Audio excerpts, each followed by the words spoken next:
Hi there. Thanks for joining me on Rethink Real Estate for Good. I'm Eve Picker, and I'm on a mission to make real estate work for everyone. I love real estate. Real estate makes places good or bad, rich or poor, beautiful or not. In this show, I'm interviewing the disruptors, those creative thinkers and doers that are shrugging off the status quo in order to build better for everyone. If you haven't already, check out all of my podcasts at our website, rethinkrealestateforgood.co, or you can find them at your favorite podcast station. You'll find lots worth listening to, I'm sure.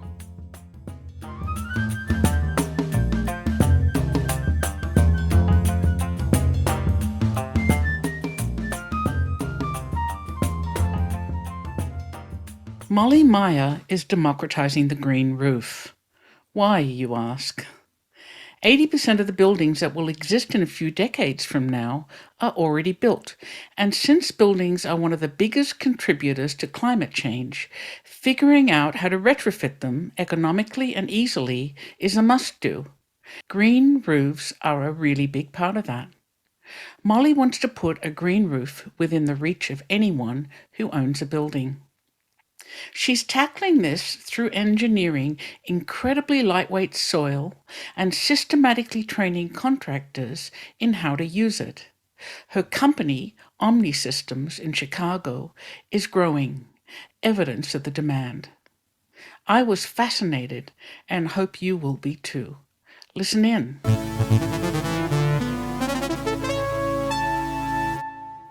If you'd like to join me in my quest to rethink real estate, please share this podcast or go to rethinkrealestate.co and subscribe to be the first to hear what we're cooking up next.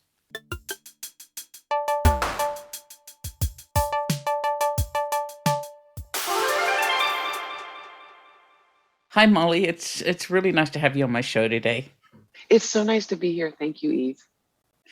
You've built an amazing company I heard about called OmniSystems with a vision to democratize the green roof. So tell me about that. What's the problem that you're trying to solve?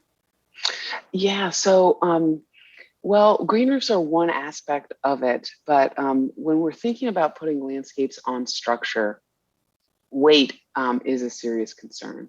So making sure that green roofs or that the ecosystems that we put on structure aren't too heavy. And so we've invented a new type of growing media or engineered growing media, which colloquially we call soil, but it's very, very lightweight. And so, typical soil, like in someone's front yard, would weigh under a lawn. To grow that lawn would be about 120 pounds per square foot. And typical green roof systems will grow a lawn at about 80 pounds a square foot. We've grown lawns in 15. Oh, so wow. Orders of magnitude lighter weight. Wow, Right? wow. And so why is this important? This is one aspect of what we do, which is broadly what we do is how do we integrate nature into the built environment? But why is this aspect of it important? Is because when we look at the building stock that's going to exist in 2040, I might have this stat wrong, but I believe it's almost 80% of the building stock is already built. Right? And that's huge. So, and when we know that the built environment contributes at least 40% to greenhouse gas emissions, then that makes it very clear that there's a huge imperative to retrofit and to adapt our existing structures to be more, to be able to mitigate and adapt to climate change. So when we think of overhauling the auto industry or transportation, if the administration were to put forth a new sort of emissions standards for auto manufacturers, that would turn over about 10 to 15 years. So we'd know, okay, in 2037, by 2037 here in 2022, those new standards will be in effect, and we know we'll see the benefits of these better emission standards. But That's still only what, a quarter or a third of emissions. There's still almost half comes from buildings. So we really do need to be thinking now about what retrofits look like. And while there's a lot that contributes towards how a building can be greener, I think one really important part is integrating nature into it. So creating greenery in, on, and around buildings. Interesting. Just as an example, I don't know, maybe about 5 years ago, I live in a little downtown building which has a flat roof with a stair to it, and I wanted to put a green roof on it, and everyone said, no, no, no, no, you won't have the structure. You'll have to get a structural engineer, etc., etc. But I was thinking some lovely little perennial. It's a tiny little area. It's maybe 20 by 20, but I thought something that would be low maintenance in the sun up there would give us a little less cooling needs inside since we're on the top floor. So Right. when you go to retrofit a building, did you look at existing structure to understand what sort of weight it could carry? Like if joists carry a roof, what extra can they carry? Sure. Yeah. So we don't have structural engineers on staff. A developer or a building owner would hire them as another consultant within the team. And it's really important to have a structural engineer to evaluate the building so that we can ensure that it can hold even a lighter load to put the system on. But when our soil scientist invented this new type of growing media, the very first projects they looked at were incredibly limited loads. There used to be in Chicago a small grocer called True Nature Foods. And True Nature wanted to grow food on their own rooftop, and their joists, only the structural engineer said their joists would only support an additional 12 pounds per square foot. So insanely light, and no one had Right. ever grown food in this capacity. But the soil scientist that we work with, Michael Repkin, he invented our soils. This was back in 2004, 2005 time period when he was faced with this question.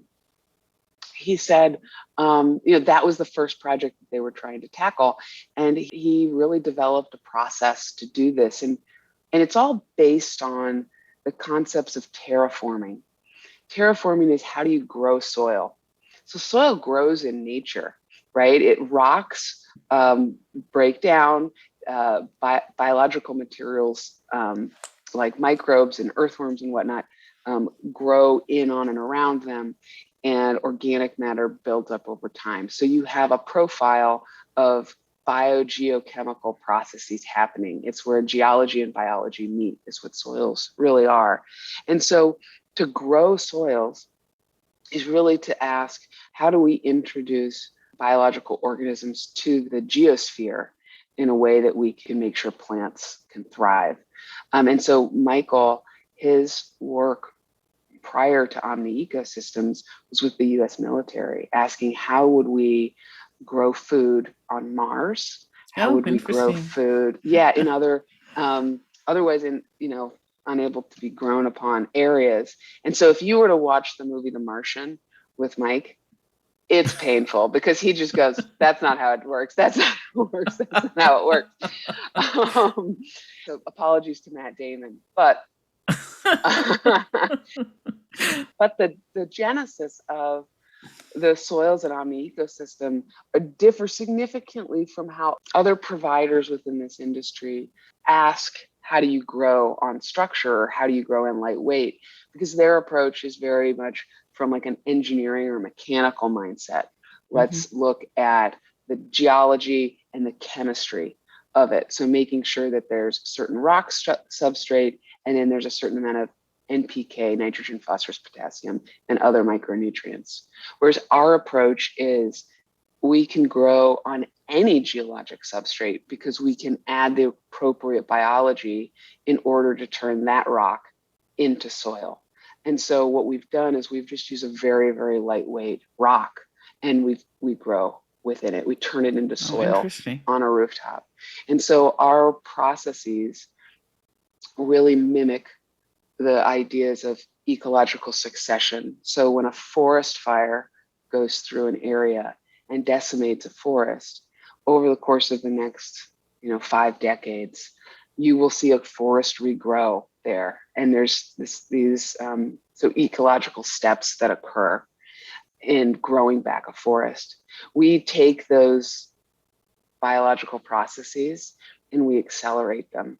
We put all the ingredients together so that nature can do what happens after a forest fire in 5 decades. We do it in 12 weeks on a rooftop. Oh, wow. So it's actually on the roof. These were not the questions I was going to No, ask, no, but I'm it's sorry. fascinating.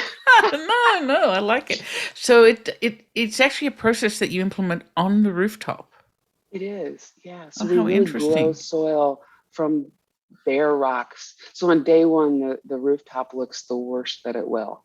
And over time, it grows. And so the most cost-effective version of this is actually one of the most cost-effective versions of greening rooftops anywhere on the market. It's less expensive than other sort of monoculture systems. We've created a native wildflower meadow that can work anywhere in the Midwest and East, up and down the Eastern seaboard, to really mimic nature, to create native How habitat. fascinating. How fascinating. And do different weights of soil give you the ability to grow different things? Weight, not so much.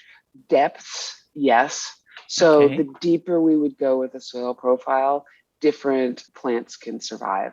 So there are a few misconceptions, however. Many plants don't actually have tap roots or roots that need to go straight down. Most plants can adapt and their roots can go Hmm. sideways. So lawns, native wildflower meadows, those can all exist in as shallow as 3 inches. When we try to create forests or tree canopy on Hmm. roofs, then we do go to a deeper profile because typically our clients want to have mature trees on the roof, and so we have to cover fully their root balls, or their rooting mass, with soil. And so we might have to go up to a 2 foot depth, Interesting. but it's still very lightweight. For example, on our own headquarters, the building where I'm speaking to you today, we created a rooftop with a very structured bosque. So a series of 15 maple trees in one area. There's over 30 trees on the roof, but 15 maple trees in one area that, through the use of this lightweight soil, through the use of just optimizing just the right depths that need to be there, and through the use of air spading, which is a process by which you remove excess soil from the root ball of a tree, those things we've allowed us to put this forest on the roof in 60 pounds per square foot. To do this with any other technology or approach would weigh 240. Wow. Yeah. When can I come and visit? Anytime, Eve, come It sounds anytime. really amazing. You're sort of in the process of making your vision to democratize green roofs Mhm. into reality. And just tell me a little bit about your company and when it launched and what products and services you offer. Yeah, absolutely. So we started the company about 13 and a half years ago, in January of 2009. Great time to start a company in the real estate industry, if you remember. Um, I'm being sarcastic. It was Did rough. you get a loan for a building then? Not so much. No. But we started the company then here in Chicago because there was quite a robust green roof industry here in Chicago, thanks to Mayor Daley. His administration put forth a sustainable development policy that was the core of which was around green roofs. So there was a great market here, and we brought our products and services, which at first were really just green roofs. And so we started with this lightweight soil, bringing it to market. And over time, we found that clients were asking us for more and more services in addition to the products, because it's a unique approach. It's not what most landscapers would do, and how they would approach creating green space. And so over time, we added a construction arm and a maintenance arm and a design studio. Um, Today, the core of our business is really around supplying the soils that we've invented and designing landscapes that do more than just look pretty, but actively work to adapt and mitigate to climate change. We do still offer some of those construction and maintenance services, but it's less of the focus of the firm. And really, what we're trying to do is get these soils out to other contractors so that they can implement them, because we realize there's too much work to be done for us to try to become a big behemoth contractor. We really want to educate other contractors because our skill set is in inventing and understanding soils. And then our other core is designing with this advanced technology in mind.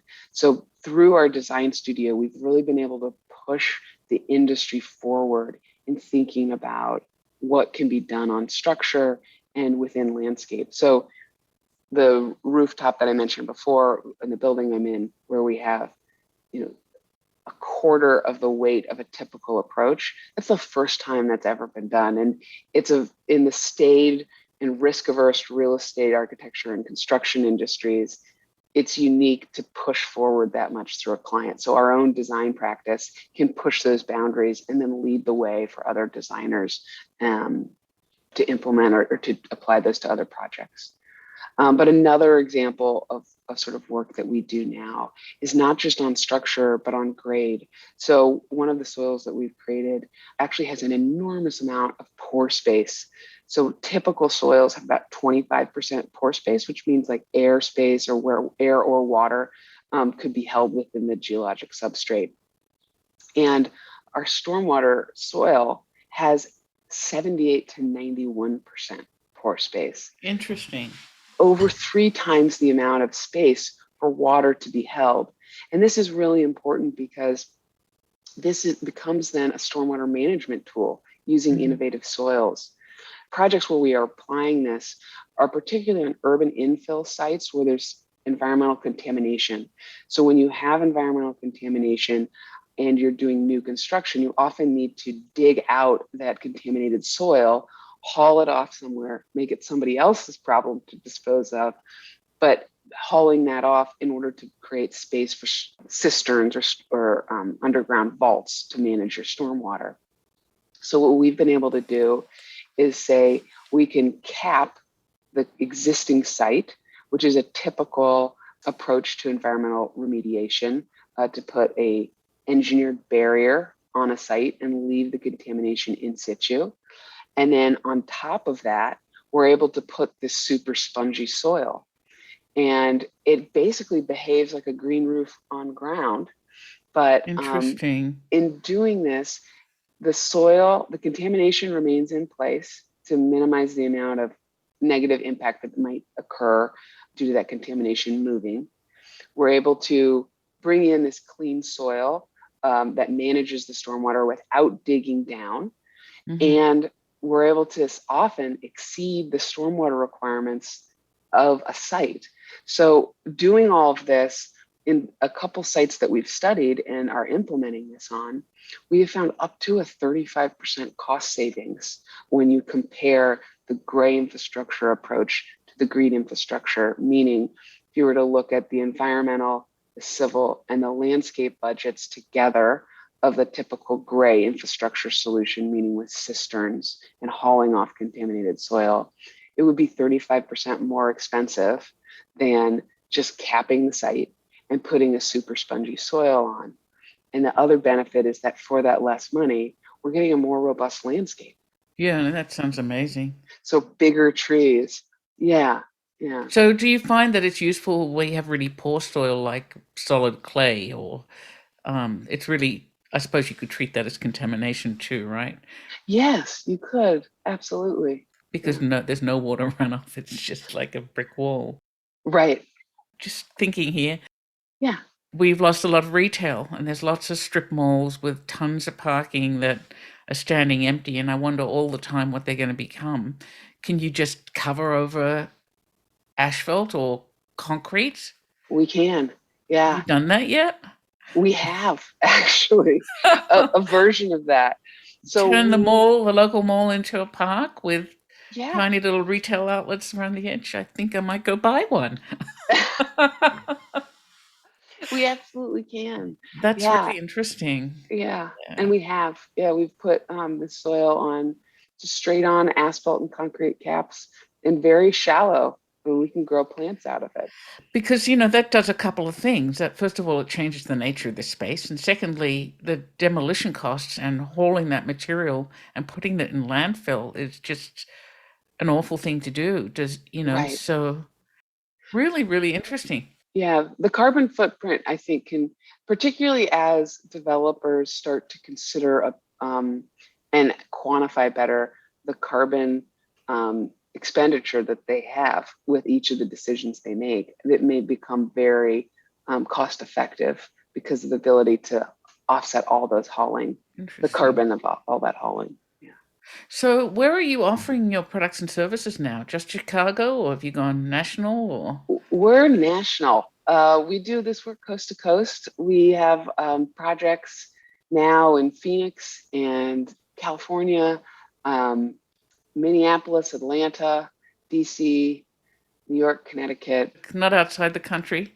Well, we do have our very first couple projects in the Grand Cayman this year. Everyone on our team is saying, I have to go to that project for a site visit. And so it's very competitive to send staff members there for a site visit. But right now, really solidly work within the continental United States. And we're excited that we have a couple opportunities to expand beyond that right now. Well, I have a project I'm working on and trying to get built in Australia, and we could use that technology there. And the architect I'm working with would be fascinated by this. I mean, they have lighter soils there, but really nothing like this. Yeah. Are you getting towards your vision to democratize the green roof? How far do you have to go? Oh, we have a long way to go. Well, I think we are making headway, but this is a big endeavor, and it's not just about us, it's about everybody contributing to it. We definitely have a couple decades more of work to do. Who are your customers? Yeah, good question. So, our customers are, for our landscape architecture studio, we are often either directly contracted by architects or ownership, depending on how a certain contract might be structured. For our products, we sell those to other contractors, so roofers, landscapers, and periodically general contractors who do work. So if I wanted to find someone in southwestern Pennsylvania, could I go to your site and see who you sell to? Oh, yeah, you know what? I don't know if we have a list on the site for Southwest Pennsylvania, but yeah, we have some folks I can connect you with. Okay. Do you touch on who's on your team? You've got a research division. Like, what does your team look like to start a company and grow a company Yeah. like this? Yeah, well, we have a very diverse team with quite a broad set of skill sets. So we do have a soil scientist, um, and as well as a team of, I think, about 10 landscape architects and a couple architects. We also have construction project managers, obviously HR and accounting, and then we have So your horticulturalists. typical stuff. I started the company where I was wearing all the hats. You know, if somebody had to drive a forklift, it was me, right? Um, if somebody had to pull weeds, it was me. Over time, we've grown and we've really gone from a group of generalists who are willing to do anything to now, over the last few years, really having a group of specialists who bring expertise from um, their prior work. So we have a director of operations now who comes to us after a career as an owner's rep. So she really understands the breadth of the industry and how to interact with our typical clients and how our team should be operating. Yeah, so a really quite a diverse group of people. But what's peculiar about our group and what we do is that we need this breadth, being able to go deep in what we do, right? Because Mm-hmm. what we do is so unique, but it has to slot in across the industry from design and construction, also through stewardship, through the whole timeline, and be able to speak to each of the stakeholders, which are obviously very diverse within the AEC industry. Interesting. And what's the range and scale of projects? Oh, yeah. Well, we have very large projects, which can be acres in size.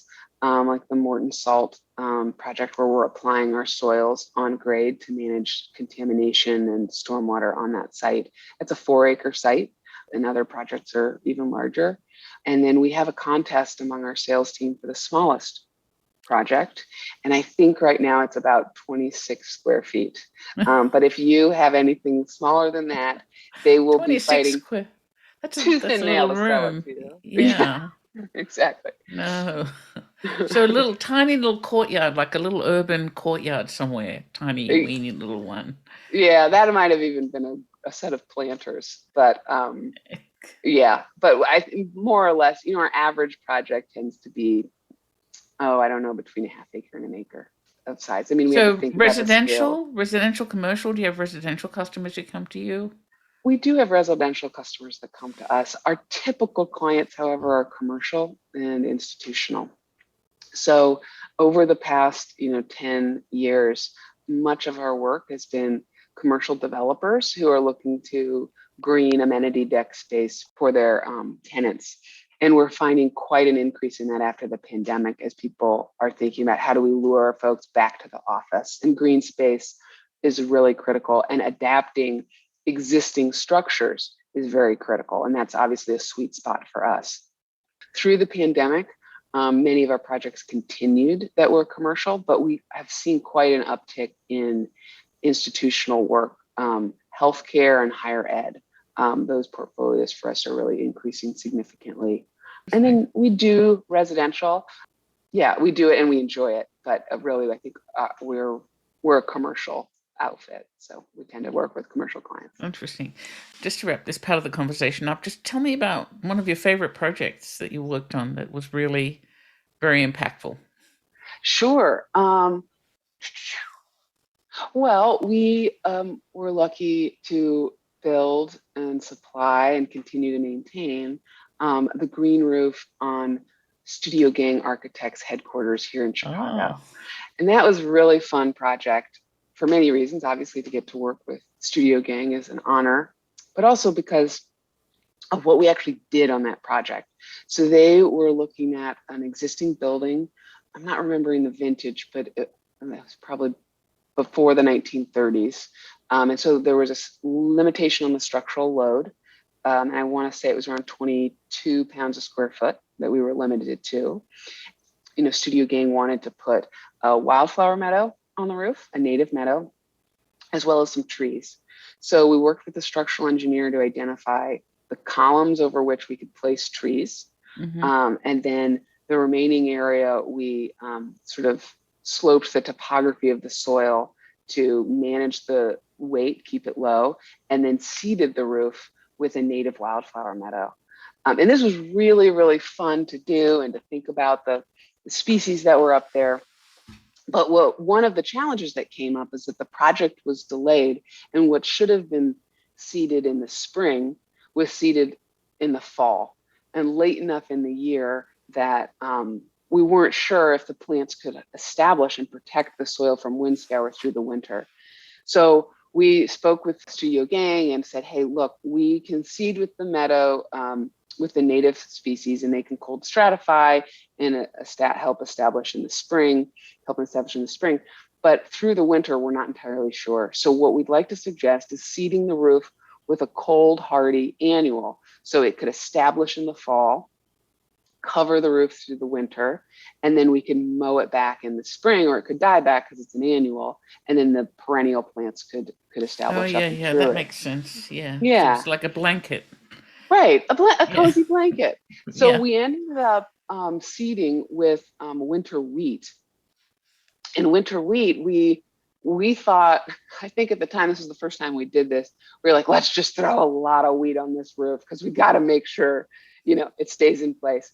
So when we came back in the spring, it was a wheat field across this rooftop. It was so dense. And so we asked, Jeannie and Mark, can we leave it up here rather than mow it? What do you think about just seeing what happens? And they were game. And so we let it mature. And in July, we took some samples, sent them to a lab, and they were cleared for basically there's certain type of fungus that can that can attack wheat, and then it can be dangerous to humans if you were to consume it. Oh, But it cool. came Okay. back clear on all this. So we got a group of students together from a nonprofit called After School Matters here in Chicago, and One Summer Chicago, two different groups. But we worked with them to train them up. The students came to the rooftop with us. We harvested all the wheat. Well, actually, we harvested about 3,000 square feet because it was a lot of work. So we just did about 3,000 square feet of this roof because Studio Gang wanted us to harvest with scissors so that we wouldn't damage the underlying perennials that were coming up. Oh, that's a lot of work. It was so much work. So the students and we, like everybody, like our staff was out there and the students, and we all were out there with a pair of scissors doing this. We brought the harvest back to our headquarters at the time.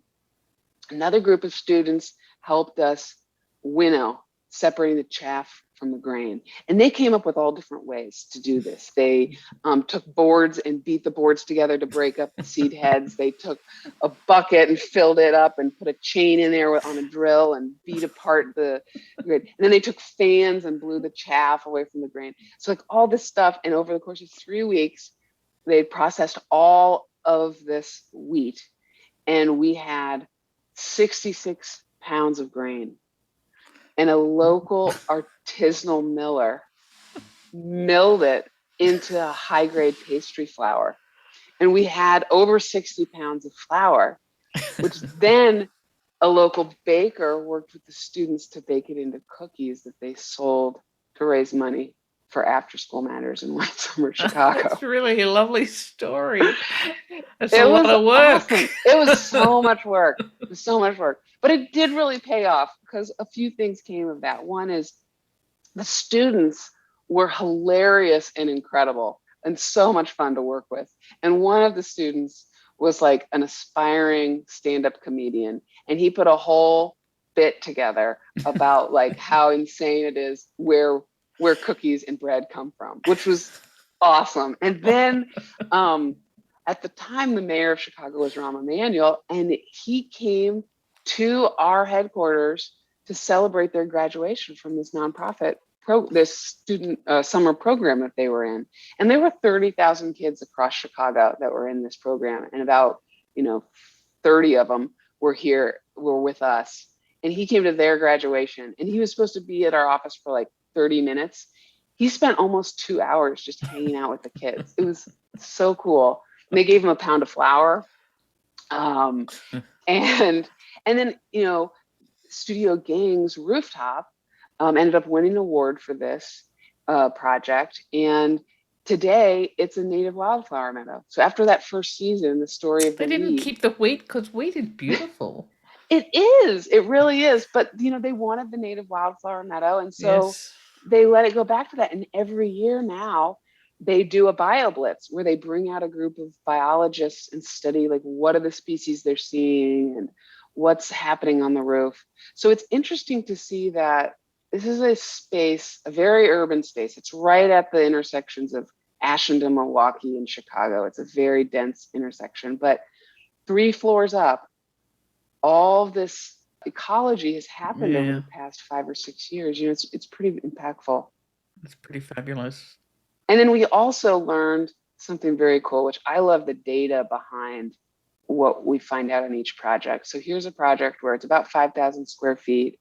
We harvested 3,000 square feet of wheat, and we got 66 pounds of flour. So what we know now is that for every 50 square feet of a green roof, you could have 1 pound of flour grown. And this is important when we think about how do we scale this up, right? So across the city of Chicago, we worked with Perkins and Will to actually study how many square feet of green roof could ever be built, and learned that, from each of these data points of all of our projects, that little bits like how much stormwater on this project, how much wheat on this project and whatnot. We learned that, if every year you harvested wheat on all the eligible rooftops in Chicago for green roofs, you could get, what's the number of pounds? It's almost 10 million pounds of flour, and of grain. and that grain could turn into nearly 50 million bottles of beer a year. You know, like that is pretty dang cool.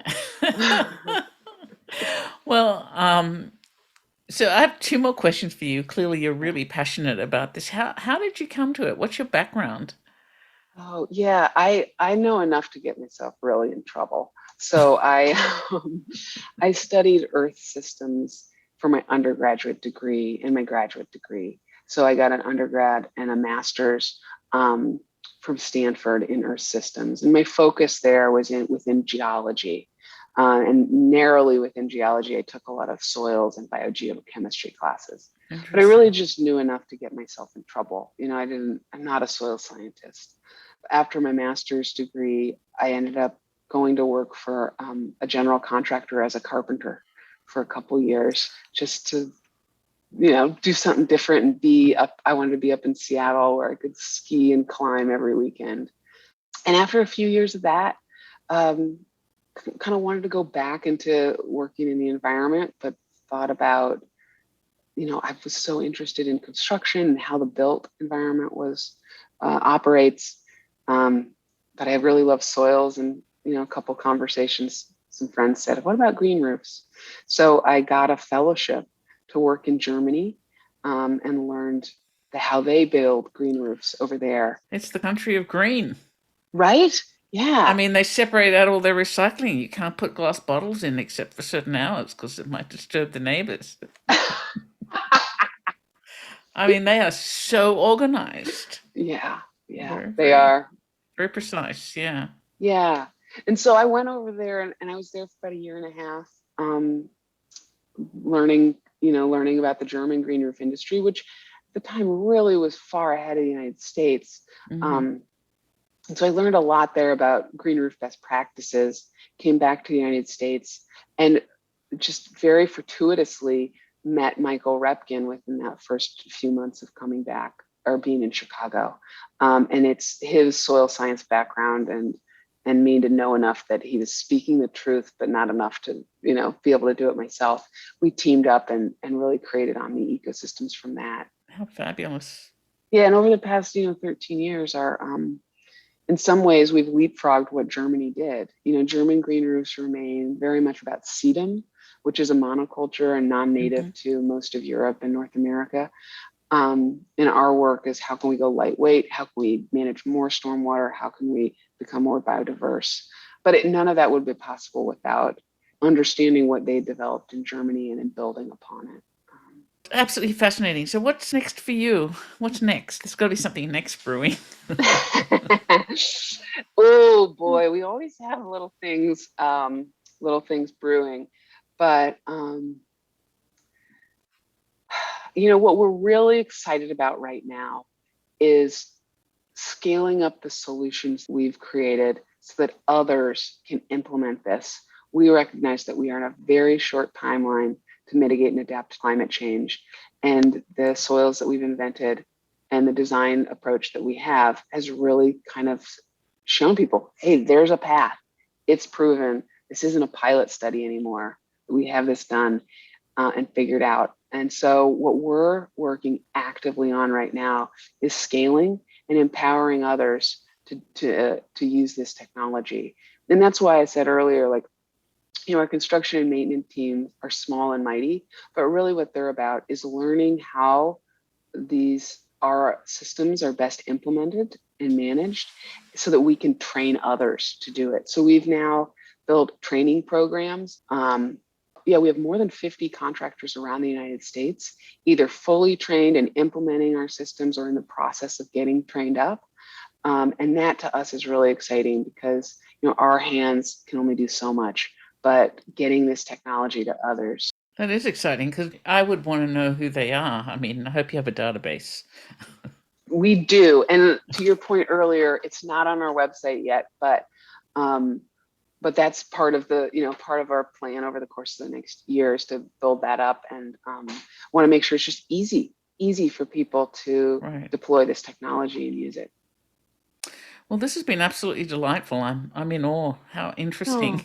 Oh, Thank you, Eve. It's a treat to speak with you, and I do hope you'll come visit sometime. I'm definitely going to, when this latest COVID wave settles down again, I'll try and come to Chicago. I'd really love to see what you're doing. Thank you so much. Thank you, Eve.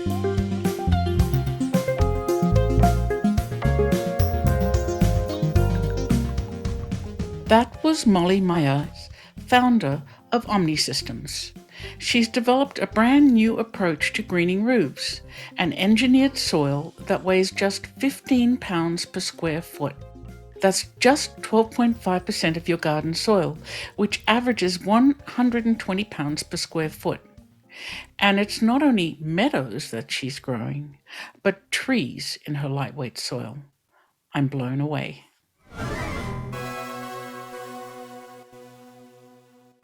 You can find out more about this episode or others you might have missed on the show notes page at our website, rethinkrealestateforgood.co. There's lots to listen to there. A special thanks to David Allardyce for his excellent editing of this podcast and original music. And thanks to you for spending your time with me today. We'll talk again soon, but for now, this is Eve Picker signing off to go make some change.